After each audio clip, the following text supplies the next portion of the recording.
لما تبقي مأنتخة وقاعدة طول اليوم ما بتعمليش حاجة، بيبسي وأكل وشرب، أكل ومرة وقلة صنع، وجوزك حبيبك كرة عينك فرعونك يطب عليكي مرة واحدة، قدامك حاجة من الاتنين: يا تطخيه من النار يا ترشي عليه سبراي وتنيميه لحد ما تخلصي الليلة اللي وراكي دي كلها. فيديو جميل قوي، فكرته حلوة قوي، أنا أصلا بموت فيها. هي بتعمل فيديوهات حلوة، بتعمل أفكار حلوة، بيتها هادي كده ومش هادي يعني، أقصد بيتها بسيط ممتع، بتعمل روتيناتها كلها بأفكار حلوة قوي وجوزها بيساعدها فيها. زي ما شفتوا كده هي خدرته بقى وهتلحق بسرعة بسرعة بسرعة تلم الدنيا.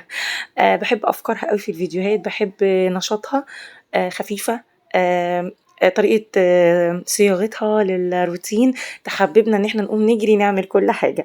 وزي ما قلنا كده ده المعنى الحرفي للأنتخة. هنا بقى لما جوزك يرجع يا حلوة وفرعونك حبيبك ويقولك بتعملي ايه طول النهار، ليه حق، ليه حق، ما انت بأنتخة بتاكلي شوية لانشون ولا بتاكلي شوية رومي مدخن وبيبسي والتلفزيون وقاعدة، افتكرتي دلوقتي شغل البيت، جريت بقى على اوضه النوم ويلا بقى واحد اتنين تلاته.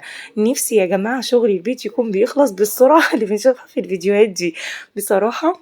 نفسنا نعمل تيك كده نلاقي كل حاجه خلصت بصراحه يا جماعه. شغل البيت ما بيخلصش، ولكن احنا بنلاقي راحتنا فيه. بس عامه احنا كستات بيوت بيجي علينا وقت مهما كنا نضاف، مهما كنا نشيطين، مهما كنا بنعمل كل حاجه، بيجي علينا وقت بنبقى عايزين ننتخ، مش عايزين نعمل حاجه.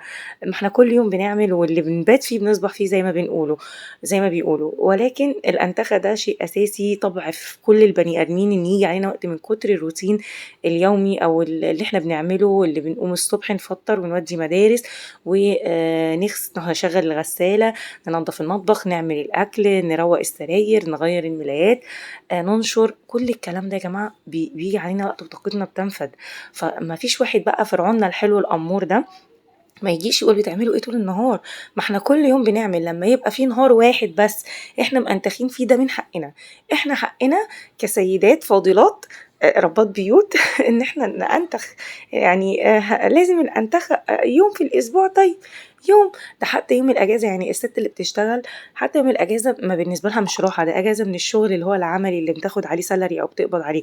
انما شغل البيت بتحاول على قد ما تقدر في اليوم دوت ان هي تنجزه وتخلصه وتخلص اكبر عدد من المهام اللي بتكون موجوده عليها.